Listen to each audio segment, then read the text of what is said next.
పొదరిల్లు review ఈరోజు మనం చూద్దాం. నీతో వచ్చేసాను. ఏం చేయాలి మరి? హాస్టల్లో ఉంచుతాను. నేను రూపాయి తెచ్చుకోలేదు. నీ ఖర్చు సంగతి నేను చూసుకుంటాను.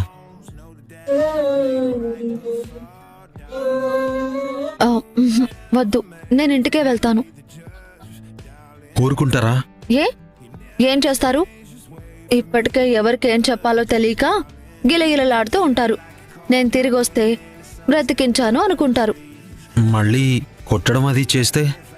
వాళ్ళకి నా మీద ప్రేమ లేక కాదు కొట్టేది, నా నిర్ణయాన్ని దెబ్బ కొట్టాలని చూస్తున్నారు. అది మారదని వాళ్ళకి తెలిసి రావడం లేదు. నువ్వెంతో నమ్మకంతో నా దగ్గరికి వచ్చావు, కానీ నేను నిన్ను తిప్పి పంపిస్తున్నాను.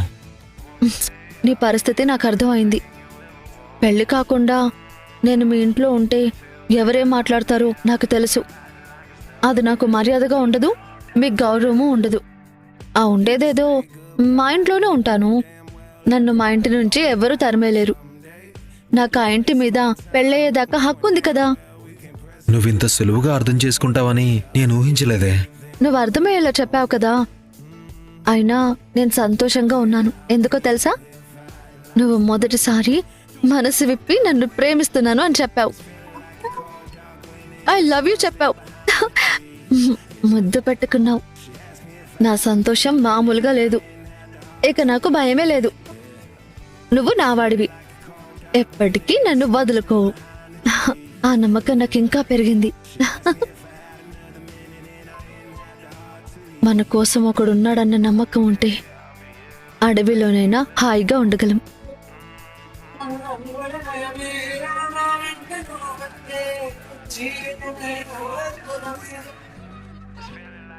ఏరా, ఏంటి? సెల్ పగలగొట్టారు, కొత్తది కొనిపెట్టరా. నీతో మాట్లాడాలంటే ఫోన్ ఉండాలి కదా. సరే, నువ్వు అడగాల. నేనే అనుకున్నాను.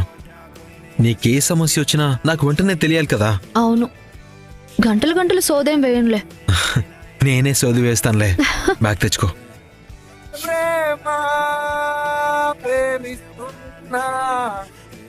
ప్రేమలోనే నీతో ఉన్నా, నీతో ఉన్నానంటే నాతో నేనే ఉన్నట్టుంటే. ఏంటండి? ఏం చేస్తున్నారు? టెన్షన్ పడుతున్నాను. ఎందుకు? పెళ్లి గురించి. ఎవరి పెళ్లి గురించి? ఇంకెవరి పెళ్లి గురించి? ఆ ముంగిసా బుస్సు, అదే కేశవ శైలు. వాళ్ళ పెళ్లి గురించి మీరు టెన్షన్ పడ్డం దేనికి? పెళ్ళి అవుతుందో లేదో అని. ఏంట్రా మాటలు? ఎందుకు అవదు? ఎలా అవుతుందన్నయ్య? ఇంకాసేపు అయితే గుడి మూసేస్తారు కదా. గుడికి పెళ్లికి సంబంధం ఏంటి? పెళ్లి చేయాల్సింది గుళ్ళోనే కదండి. అప్పుడు అనగా వెళ్ళారు, ఇప్పటి వరకు రాలేదు.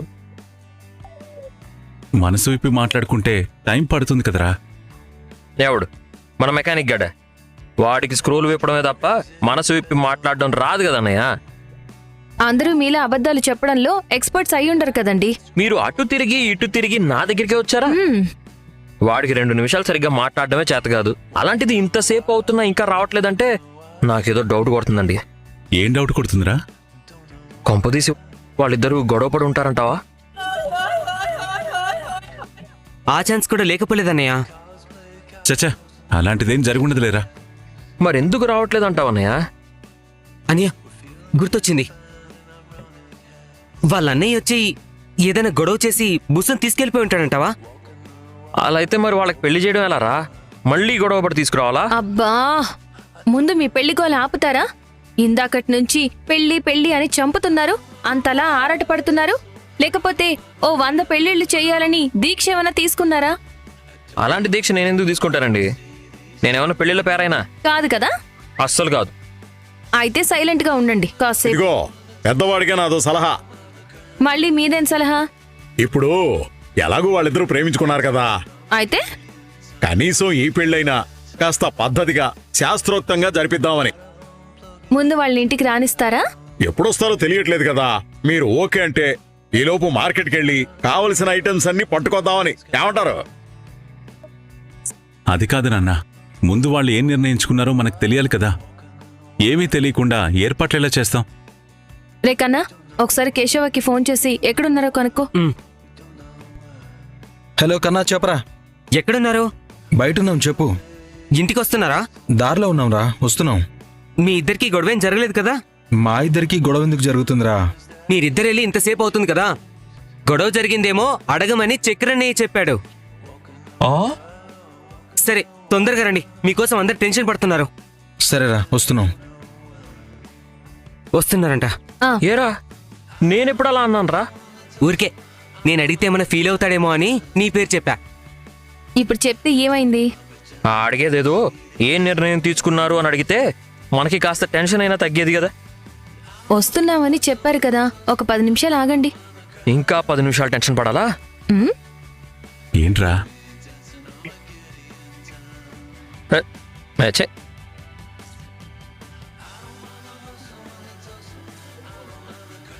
రేయ్, హాయ్ రా విరాజ్. రేయ్ హాయ్ రా కేశవ, ఏంటి ఇటువైపు రావడం మానేసావు? పనికొచ్చేది అడుగుతావా? ఏం కావాలి? ఫోన్ ఎంతలో? మీ దగ్గర ఉన్నంతలో. ఏ ఫోన్ కావాలి? నీ దగ్గర ఖరీదైంది ఏముంది? ఐఫోన్ ఉంది, ఇమ్మంటారా? ఇవ్వండి. ముంగిసా, ఆ ఫోన్ చాలా బాగుంటుంది. దాని రేట్ చెప్తే వాడి గుండె అయిపోతుంది, అది తెలుసా? పనికొచ్చేది మాట్లాడతారా? ఆ ఫోన్ రేట్ ఎంతరా? అక్షరాల లక్షరా. ల- లక్ష? లా లా లా లా లక్ష కాదురా, లక్షే. కొంచెం తక్కువలో ఏం లేవా? ఎందుకు లేవు, ఉన్నాయి. 10, 15, 20. లక్షలా? వేలు. ఈ ఫోన్ బాగుంది, ఇది తీసుకోమంటావా? మరీ 10,000 ఎందుకు? కొంచెం ఖరీదైంది తీసుకో. పనికొచ్చేది చెప్తావా? ఏంట్రా, నేను 15,000 కూడా పెట్టలేనా? అయితే ఇది పనికొచ్చేది తీసుకో. డబ్బులు వేస్ట్ చేయడం ఎందుకు, నాకు ఈ ఫోనే చాలు. నచ్చిందా? చాలా. హ్మ్. మరిందాక కాస్ట్లీదేదో కావాలన్నావు. ఊరికే నువ్వేమంటావా అని. నాకు అదే కొనివ్వాలనుంది, తొందరలోనే కొనిస్తాను. Thank you. అన్నా, చెప్పు చెల్లమ్మా. ఈ ఫోన్ ఫీచర్స్ బాగుంటాయి కదా? ఫోటోస్, వీడియో క్లారిటీ అన్ని బాగుంటాయమ్మా. కొత్తగా వచ్చిన మోడల్ చాలా బాగుంటుంది, హ్యాపీగా తీసుకోవచ్చు. కేశవ, హ్మ్? ఒక సెల్ఫీ. ఇప్పుడు సెల్ఫీ ఎందుకే? కొత్త ఫోన్ కదా, గుర్తుగా ఉంటుంది. ఇలారా. ఇంకా చాలా, ఎన్ని తీస్తావు? ఇంకొకటి. ఇందాకటి నుంచి అడుగుదామని అడగలేకపోయాను. ఎవర్రా తను? నా గర్ల్ ఫ్రెండ్. ఏంటి, నువ్వు ప్రేమలో పడ్డావా? ఏదో బురదలో పడ్డావా అన్నట్టు అంత షాక్ అవుతారేంటి? ఇదొక రకంగా 8వ వింతమ్మా. వీడు మాట్లాడటమే గొప్ప, అలాంటిది నిన్ను ప్రేమిస్తున్నాడంటే మామూలు విషయమా? కాస్త పనికొచ్చేది మాట్లాడుకుందామా? చెప్పు. సిమ్ కార్డ్ కావాలి. ఐడి ప్రూఫ్ ఇవ్వండి. అవన్నీ ఇంట్లోనే పెట్టేసొచ్చాను, నీ ప్రూఫ్స్ తో తీసుకో. Driving licence.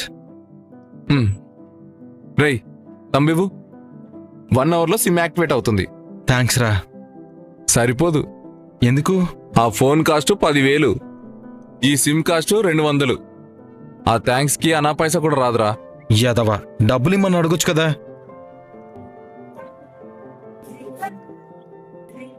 ఒక పౌచ్ కూడా ఇవ్వా? ఇవ్వండి. ఇదిగో. సరే, బాయ్ రా. బాయ్ రా. పద. ఫోన్ బానే ఉందిగా?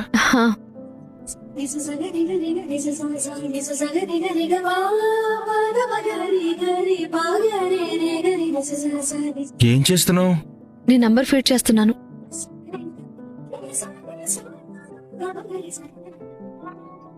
నీ ఫోన్ ఇవ్వు. నా ఫోన్ ఎందుకు? నా నంబర్ ఏమని ఫీడ్ చేసుకున్నావో చూస్తాను. హ్మ్. ఏంట్రా బుస్ అని ఫీడ్ చేసుకున్నావు? నీ పేరు బుస్సే కదా. నువ్వు బుస్ అని పిలిస్తే బుస్ అని సేవ్ చేసుకుంటావా?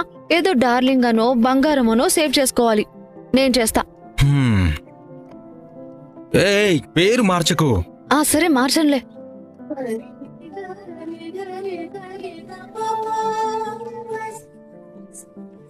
అన్ని లవ్ సింబల్స్ ఎందుకే?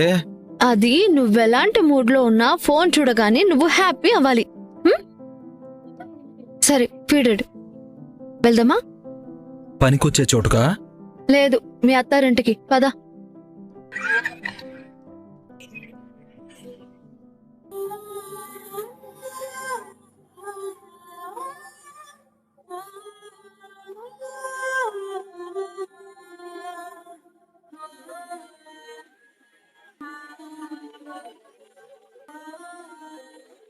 హలో, శంకరం, ఎవరు? నేను మారేడుపల్లి మల్లికార్జున్ని. ఏంటి ఫోన్ చేశావు? నేను విన్నది నిజమేనా? ఏం విన్నావు? ఏమిటి, నీ కూతురు లేచిపోయిందటగా, నిజమేనా? ఈ విషయం నీకెలా తెలుసు? నాకేంటి, ఊరంతా తెలిసిపోయింది. స్నేహితుడి కదా, నిజమా కాదా కన్ఫర్మ్ చేసుకుందాని ఫోన్ చేశా. అందరూ అనుకుంటున్నారంటే నిజమే ఏంటుంది. గాలి లేనిదే చెట్టు అవుతుందా, నిప్పు లేనిదే పొగొస్తుందా? నోర్మయ్, తీసుకున్న 500 బాకీ తీర్చడం చేత కాదు గాని పక్క వాళ్ళ జీవితాల్లోకి తొంగి చూడటం మాత్రం బాగా వచ్చావు. పెట్టే ఫోను. వరాలుదినా ఏంటి వదిన ఇదంతా? శైలు లేచిపోయిందంట కదా? శైలు లేచిపోలేదు, ఈ ఇంట్లో నుంచి వెళ్ళిపోయింది. మరి బయటేంటి అందరూ లేచిపోయిందని అంటున్నారు? వాళ్ళకేం పని పట్టలేదు. నీకు ఏం లేదా? అడిగితే అలా కసురుకుంటావేంటి? ఇలా బెదిరించినందుకే లేచిపోయి ఉంటది. అవును, నా కూతురు లేచిపోయింది. అయితే ఇప్పుడేంటి? ఏదో సంతాప సభకు వచ్చినట్టు ఒకరి తర్వాత ఒకరు వచ్చి ఇలా అడుగుతున్నారేంటి? వెళ్ళిక్కడి నుంచి, లేకపోతే నేనేం చేస్తానో నాకే తెలీదు. వరాలు, ఆగు, ఆవేశపడకు. అడిగే వాళ్ళందరితో ఇలాగే గొడవ పెట్టుకుంటావా? లక్ష్మి, నువ్వెళ్ళమ్మా. వెళ్ళకపోతే నీ భార్యతో గొడవ పెట్టుకోవడానికి వచ్చానా ఏంటి? లేచిపోయింది అన్నం కూడా తప్పే అయిపోయింది. పాపు, ఇల్లు అక్కడుంటే ఇక్కడ ఆపమన్నావేంటి? ఆ ఇంటికి అల్లుడుగా రావాల్సిన వాడివి కదరా ముంగిసా. ఇలానే వచ్చేస్తే అప్పుడు కిక్కే ఉంటుంది చెప్పు. అంటే మరి ఇక్కడ నుంచి ఒక్కదానివే వెళ్తావా? ఏ, నాకేమైనా భయమా? నీకు కాదే భయం, నాకు. భయం ఎందుకురా ముంగిసా? అంటే నువ్వు నా కోసం ఇంట్లో నుంచి వచ్చేసావు కదా, మళ్ళీ మీ వాళ్ళు నిన్ను కొడితే? అది నాకు కొత్త ఏం కాదు, అలవాటైపోయింది. ఇప్పటి వరకు వేరు, ఇక నుంచి వేరు. నీ మీద ఈగ వాలిన చంపేస్తాను. ఏంట్రా ముంగిసా, నీకు నా మీద ఎంత ప్రేమ ఉందా? మరి ఇన్నాళ్ళు ఈ ప్రేమంతా ఎక్కడ దాచిపెట్టావు? చెప్పాను కదా, నేను తెలుసుకోవడానికే టైం పట్టిందని. హే, ఇప్పుడు నువ్వు నా ప్రాణమే. నీకు ఏం జరిగినా నేను తట్టుకోలేను. అలాంటిది నిన్ను కొడితే ఊరుకుంటానా? పద, నేనేమైనా అంటే చంపేస్తానని వాళ్ళకి వార్నింగ్ ఇచ్చి వెళ్తాను. రా, ఎక్కు. నిజంగా వార్నింగ్ ఇస్తావా? ఏ డౌటా? ఎక్కు.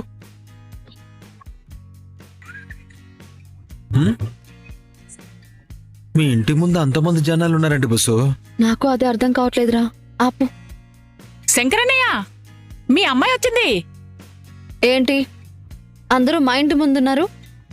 నువ్వు లేచిపోయావని ఊరంతా మాట్లాడుకుంటున్నారు శైలు. నేనేం లేచిపోలేదు. నా బాయ్ ఫ్రెండ్ని కలవడానికి వెళ్ళాను. ఇదిగోండి, ఇతనే నా బాయ్ ఫ్రెండ్, పేరు కేశవ. ఇంకా వెళ్ళండి, వెళ్ళండి మీరు కూడా. రే బామర్ది, ఏంట్రా అలా చూస్తున్నావు? మీ చెల్లొచ్చింది, తీసుకెళ్ళవా? ఇదిగో, లోపలికి వెళ్ళాక తిట్టడాలు కొట్టడాలు చేసావే అనుకో, నీ కాళ్ళు చేతులు విరిచి పారేస్తా. ఏంటి, అర్థమైందా? ఏ బుస్సు, ఇక నువ్వు హ్యాపీగా లోపలికి వెళ్ళు. ఎవరైనా ఏదైనా అంటే ఒక్క కాల్ చేయి, వెంటనే వాలిపోతాను. సరేనా? అలాగే. బాయ్ బుస్సు. బాయ్ ముంగిసా. ఏయ్, ఎందుకొచ్చావే? ఎందుకు రాకూడదు? ఇది నా ఇల్లు. ఈ ఇంటి మీద నాకు అధికారం ఉంది. ఆయన నీకు భర్త అయితే నాకు కన్న తండ్రి. అబ్బా, కన్న తండ్రిని నీకిప్పుడు గుర్తొచ్చిందా? ఇందాక నీ కూతురు చచ్చింది అనుకోండి అన్నప్పుడు గుర్తు రాలేదా నీకు నీ కన్న తండ్రి అని? ప్రేమించిన వాడి కోసం ఇంట్లోంచి వెళ్ళినప్పుడు గుర్తు రాలేదా? బయట జనాలందరూ ఎవరే అతనని అడిగినప్పుడు సిగ్గు లేకుండా నా బాయ్ ఫ్రెండ్ అని వాణ్ణి పరిచయం చేసావు కదా, అప్పుడు గుర్తు రాలేదా ఆయన నీ కన్న తండ్రిని? అసలు ఎందుకేం మా పరువిలా బజారు పాలు చేస్తున్నావు? మమ్మల్ని ఏం చేద్దామని కంకణం కట్టుకున్నావు? వెళ్ళిపోయిందని వెళ్ళిపోక మళ్ళీ ఎందుకొచ్చావు? ఏ గంగలోనో గోదట్లోనో దూకి చేస్తే పీడ వదిలిపోయేది కదా. నేను మీ గురించి ఆలోచించి చచ్చాను కాబట్టే వచ్చాను. నా కారణంగా మీరంతా ఎక్కడ చస్తారు అనే వచ్చాను. ఉన్న ఫలంగా వెళ్ళిపోతే ఊళ్ళో అందరూ ఇలా అనుకుంటారని ఊహించాను. ఆవేశంలో నేను తీసుకున్న నిర్ణయం తప్పు అని ఆలోచించాను. అందుకే తిరిగి వచ్చేశాను. ఏంటి కవర్ చేస్తున్నావా? కవర్ చేయడం ఏంట్రా? మరి లేకపోతే ఏంటి? నువ్వు చెప్పే కాకమ్మ కథలన్నీ నమ్మటానికి మేమేమన్నా పిచ్చోళ్ళం అనుకున్నావా? వాడు నిన్ను వద్దనుంటాడు, అందుకే తిరిగొచ్చావు. నాకు ముందే తెలిసే వాడు నిన్ను మధ్యలోనే వదిలేస్తాడని. కానీ నువ్వు వింటే కదా. ఏమన్నాడు? కట్నం లేకుండా నువ్వు వద్దు అన్నాడా? లక్షలు తెస్తేనే నీ మెడలో తాళి కడతాను అన్నాడా? ఇప్పటికైనా అర్థమైందా వాడొక పెద్ద మోసగాడని? వాళ్ళదొక పెద్ద మాయల మరాఠీ ఫ్యామిలీ. అమ్మా, అసలు నీకు వాళ్ళ గురించి ఏం తెలుసని మాట్లాడుతున్నావు? వాళ్ళ గురించి నీకేం అర్థమైందని మాట్లాడుతున్నావు? ఇంకా ఏం అర్థం కావాలే? చూస్తే తెలియటం లేదా? నీకు అదే తెలిసింది. బయట నుంచి కాదమ్మా, ఒక్కసారి వాళ్ళ ఇంటి లోపలికి వెళ్ళి చూడు. వాళ్ళేంటో వాళ్ళ గొప్పతనం ఏంటో తెలుస్తుంది. నీ కూతుర్ని వాడు ప్రేమించాడు అని తెలియగానే ఇంటి మీదకెళ్ళి గొడవ చేశారు.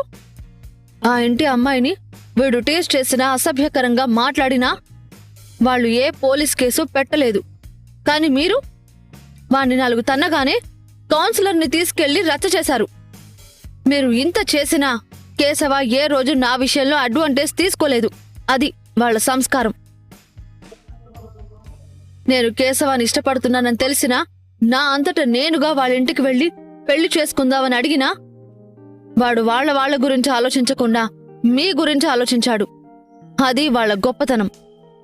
ఏ కుటుంబానిదైనా పరువే అని, ఏ తల్లిదండ్రులదైనా ప్రేమే అని నా కళ్ళు తెరిపించి నాకు మీ విలువ గురించి అర్థమయ్యేలా చెప్పి, నా వల్ల మీరు అల్లరిపాలు కాకూడదని, మీ పరువు కోసం, మీ మర్యాద కోసం ఆలోచించే నన్ను ఇక్కడ వదిలేసి వెళ్ళాడు. మీకు నేను ఇక్కడ ఉండటం ఇష్టం లేదంటే చెప్పండి, ఇప్పుడే వెళ్ళిపోతాను. శైలు, ఆగమ్మా. జరిగిన అల్లరి చాలు. నువ్వెక్కడికి వెళ్లాల్సిన అవసరం లేదు. లోపలికి వెళ్ళు. దీనికిలా కాదు నాన్న, కాళ్ళు చేతులు విరిచేయాలి. నువ్వు వేరు చేస్తుంటే చూస్తూ ఊరుకుంటారు. మరి ఇందాక ఇచ్చిన వార్నింగ్ మర్చిపోయావా? నాకేదైనా అయిందో చంపేస్తాడు. చూసారా సిగ్గు లేకుండా ఎలా మాట్లాడుతుందో? దీన్ని ఈ రోజు నా చేతులతోనే కొట్టి చంపేస్తాను నిన్ను. ఇదిగో, వరాలు వరాలు వరాలు, ఆగవే. దాన్ని కొట్టి చంపేస్తావా? అమ్మా, నువ్వు లోపలికి వెళ్ళు. వెళ్ళమ్మా. నువ్వాగు. ఎక్కడికి వెళ్తావే? భోజనానికి వస్తావు కదా, అప్పుడు చెప్తాను నీ పని. వరల్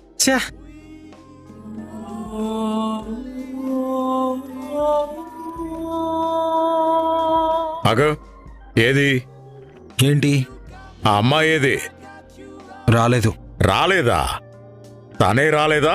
నువ్వే పంపించేశావా? నీకెందుకు? అంటే ఇంకా నాకేం సంబంధం లేదా? ఈ ఇంటి ముందు కాపలా కోసమే ఉన్నానా నేను? నేనన్నీ ఆలోచించే తనని వాళ్ళ ఇంటి దగ్గర వదిలేసి వచ్చాను. వదిలేసి వచ్చావా? భయపడ్డావా కేసు పెడతారని? బెదిరించారా చంపేస్తావని? అలాంటి వాటిని మన ఇంట్లో ఎవరూ పట్టించుకోరు. నిన్ను నమ్మి ఇన్నేళ్లు కనిపించిన తల్లిని తండ్రినే కాదని వచ్చింది కదరా. అలాంటి అమ్మాయిని నీ అర్థం లేని త్యాగానికి బలి చేసి వదిలేస్తావా? నువ్వు అన్నయ్య దగ్గర ఏం వాక్కో. గుడి కట్టండ్రా వాడికి. ఎవడు కాదన్నాడు? కానీ వాడు దేవుడు అయితే ఆ దేవుణ్ణి మీకేం కావాలో కూడా కోరుకోవాలి కదా. అరవకు, అన్నయ్య వింటాడు. పోరా. నచ్చిన ఆడదాన్ని వెనక్కి పంపించిన చవడదద్దమని కన్నాననుకుంటాను. Useless fellow. నీ బండమోహానికి ప్రేమ ఎక్కడ సూట్ అవుతుందిరా?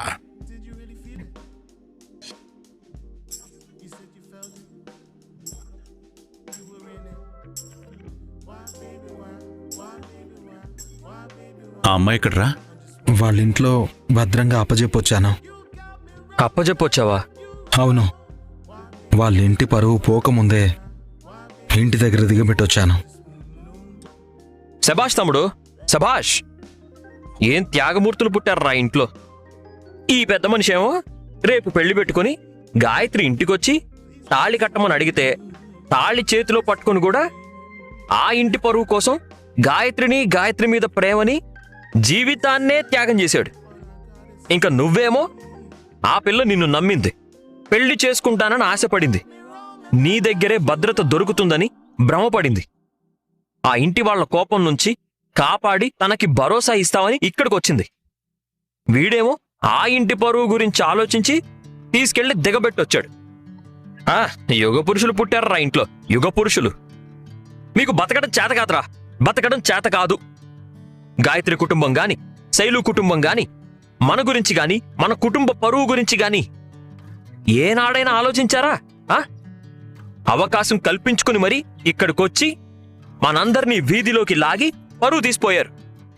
అయినా మనకి మాత్రం త్యాగమే కావాలి, త్యాగం. ఇంటి దగ్గర శైలుని కొడతారని తెలిసి కూడా ఎలా వదిలేసి వచ్చారు? ఏం చెప్పి తీసుకెళ్లారు? ఏం చెప్పా? ఇంకేం చెప్తాడు? మందుందా? ఏ తాగుతావా? నువ్వు తాగి పడుకో. నువ్వు తాగకుండా పడుకో. సిల్లీ ఫెలో, క్లారిటీ లేని బతుకులు బతుకుతున్నారు. Useless fellows, useless fellows. ఇలా చేసావేంట్రా? ఏం చేశాను? తొందరపడ్డావు. తొందరపడింది తను. మళ్ళీ కథ మొదటికొచ్చింది. ఇద్దరం మాట్లాడుకునే నిర్ణయం తీసుకున్నామన్నయ్య. ఏదైనా జరగరాంది జరిగితే నీకు చెప్పడానికి కూడా తన దగ్గర ఫోన్ లేదు కదరా? ఫోన్ కొనిచ్చాను. ఏదైనా సమస్య వస్తే తను నాకు ఫోన్ చేస్తుంది. అది మీరంతా అనుకునేంత అమాయకురాలు కాదు. కేశవ అంత ధీమాగా ఉన్నాడంటే ఇక మనం శైలు గురించి టెన్షన్ పడాల్సిన అవసరం లేదు. ఎట్రా?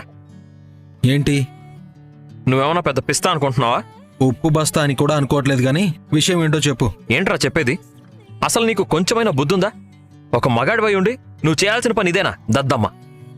ఒక అమ్మాయి నిన్ను ప్రేమించి నీకోసం ఇంట్లో నుంచి గొడవ పడొస్తే పెళ్లి చేసుకుని హాయిగా చూసుకోకుండా తిరిగి పంపిస్తావా? నువ్వు మగాడివేనా? నేను మగాడిగా ఆలోచించుంటే తన మెళ్ళో ఈ పాటికే తాళి కట్టేవాణ్ణి. కానీ ఒక తమ్ముడిగా ఆలోచించాను కాబట్టే తనని తిరిగి ఇంట్లో దింపేసొచ్చాను. తమ్ముడిగా ఆలోచించడం ఏంట్రా? ఇప్పుడు ఆ అమ్మాయి వచ్చిందని నేను ఆశపడి పెళ్లి చేసుకుంటే అన్నయ్య అలాగే ఉండిపోవాల్సి వస్తుందేమోనని భయమేసిందిరా. ఇంతవరకు మన వీడియో నచ్చితే లైక్ చేయండి, షేర్ చేయండి, సబ్స్క్రైబ్ చేయండి. ఇప్పటికే మన ఇంటి గురించి ఎవరిష్టం వచ్చినట్టు వాళ్ళు మాట్లాడుకుంటున్నారు. అరే, అన్నయ్యకి సంబంధం చూడ్డానికి వెళ్ళినప్పుడు నీ పెళ్ళయిందంటేనే ఎందుకు, ఏంటి, ఎలా అని 100 కారణాలు అడిగారు. ఇప్పుడు నాకు పెళ్ళయిందని చెప్తే అన్నయ్యకి ఏం లోపం ఉందో అని చెప్పి పిల్లని కూడా ఇవ్వర్రా. మన కారణంగా అన్నయ్య జీవితం పాడవడం నాకిష్టం లేదురా. అందుకే అన్నయ్య పెళ్ళయ్యేంత వరకు నేను పెళ్లి చేసుకోకూడదని నిర్ణయించుకున్నాను. బుస్సు నొప్పించి వాళ్ళింట్లో వదిలేసొచ్చాను. ఇప్పుడు చెప్పరా, నేను మగాడిగా ఆలోచించడం కరెక్టా లేక తమ్ముడిగా ఆలోచించడం కరెక్టా? ఇంత గొప్పగా ఆలోచించో చూడు, అది కరెక్ట్. వెళ్ళరా. వెళ్ళొస్తాన్రా. ఏం చెప్పాడు? వాడు చెప్పాలనుకున్నదే చెప్పాడు. అదేనండి, వాడి మనసులో ఉన్నదే చెప్పాడు అంటున్నాను. ఈ మనిషి ఏంటో నాకు అస్సలు అర్థం కావట్లేదు. వీడంత గొప్పగా ఆలోచిస్తాడని, ఇంత ఎమోషనల్ ఫెల్లో అని నాకు ఇప్పుడే తెలిసిందండి. ఏది ఏమైనా బుర్రపిట్ట చాలా గ్రేట్ కదా. ఎందుకండి? ఎందుకేంటండి? ఏ మగాడైనా ఒక అమ్మాయి తనని ప్రేమిస్తున్నాను అని చెప్తే ఎగిరి గంతేసి పెళ్ళెప్పుడు అంటాడు. అలాంటిది స్వయంగా తనని ప్రేమించిన అమ్మాయే మన ఇంటికొచ్చి పెళ్లి చేసుకుందామంటే ప్రేమికుడుగా నచ్చజెప్పి బాధ్యతగా ఇంట్లో వదిలిపెట్టి రావడం గ్రేట్ కదండి. శైలు కూడా కేశవాలో ఈక్వాలిటీ చూసి ప్రేమించిందేమో. ఏ ఆడపిల్లైనా బాధ్యత తెలిసిన వ్యక్తే భర్తగా రావాలని ఆశపడుతుంది కదా. వాడు తనని పెళ్లి చేసుకోకపోవడానికి కారణం ఇంకా వేరే ఉందండి. పెద్దికి పెళ్లి కాలేదనే కదా. మీకెలా తెలుసు? ఆ మాత్రం అర్థం కాదా ఏంటి? ఇష్టమైన అమ్మాయి వచ్చి పెళ్లి చేసుకోమన్నా ఆగమన్నాడంటే ఆ ఇష్టానికి మించిన బాధ్యత ఇంకేదో ఉందని ఊహించాను. అంత పెద్ద బాధ్యత అంటే ఈ ఇంట్లో ఇంకే ఉంది? ఒక్క పెద్ది పెళ్లి తప్ప. మీరు చాలా ఇంటెలిజెంట్ అండి. అన్ని విషయాల్లో ఏం కాదులేండి, కొన్ని విషయాల్లో మాత్రమే. ఏది ఏమైనా బుర్రపిట్ట శైలు ప్రేమకి డిజర్వ్డ్ పర్సన్. అది రిజర్వ్డ్ పర్సన్ అనుకుంటా. డిజర్వ్డ్ అంటే అర్హుడు అని. ఇంగ్లీష్లో మీరు వీకా అండి? ఏం మాట్లాడుతున్నారండి? నేను ఇంగ్లీష్లో టాపర్ని, కాకపోతే లాస్ట్ నుంచి తెలుస్తుంది. కేశవ్ గారి గొప్పతనం అర్థమైనట్టు తనకి నా గొప్పతనం ఎప్పుడు అర్థమవుతుందో. ఏం కావాలి మేడం? గొడవ ఏంటి? ఏం గొడవ మేడం? 2-4-20 అడ్రస్ ఇదేనా? ఇదే మేడం. నీ పేరేంటి? సురేష్. గొడవ ఏంటి? రే, పోలీసులు వచ్చారేంట్రా? ఏం చేసావు? నేనేం చేయలేదమ్మా. మీరెవరు? వీడమ్మని మేడం. గొడవ ఏంటి? ఏం గొడవ మేడం? తనెవరు? మా ఆయన మేడం. పేరేంటి? శంకర్ మేడం. గొడవేంటి? ఏ గొడవ లేదు మేడం. మీరేం మాట్లాడుతున్నారో కూడా మాకు అర్థం కావట్లేదు మేడం. శైలు ఎవరు? నా కూతురు మేడం. గొడవేంటి? ఏ గొడవ మేడం? అమ్మాయి ఎక్కడుంది? గదిలో ఉంది. బయటికి పిలు. మేడం తనేం చేసింది? 100కి డయల్ చేసింది. ఎందుకు మేడం? మీ మీద కంప్లైంట్ ఇవ్వడానికి. గొడవేంటి? చచ్చా, కంప్లైంట్ ఏంటి? ముందు మీ అమ్మాయిని బయటికి పిలు. శైలు, ఏ శైలు, కంప్లైంట్ ఏంటి? పోలీసులు ఏంటి? అసలు ఏం చేసావే? వీళ్ళేనా? అవును మేడం. తిట్టారా? బండబూతులు. కొట్టారా? పెద్ద కొట్టుడు. మీడియేటర్ ఏమన్నాడు? ఒక సంబంధం ఉందంట. ఈ సరైన పెద్దికి సంబంధం ఫిక్స్ అయిపోవాలి. అమ్మాయి అబ్బాయి ఏమైనా మాట్లాడుకుంటారేమో. అంతకన్నా ముందు మా సిద్ధాంతి గారు మాట్లాడతారు. అబ్బాయి జాతకం తీసుకురండి. ఈ మాధవ ఈ ఇంట్లో ఉన్నంతకాలం ఇతనికే కాదు, ఈ ఇంట్లో ఎవ్వరికీ కూడా పెళ్లిళ్ళు కావు. పెళ్ళైనా కూడా పెళ్ళ ఉండదు, కలిసి కాపురం చేయదు. మన ఛానల్ ఇప్పటివరకు సబ్స్క్రైబ్ చేయకపోతే సబ్స్క్రైబ్ చేసుకొని బెల్ ఐకాన్ ఆన్లో పెట్టుకోండి. అప్పుడే మేము వీడియో పెట్టిన వెంటనే మీకు నోటిఫికేషన్ వస్తుంది.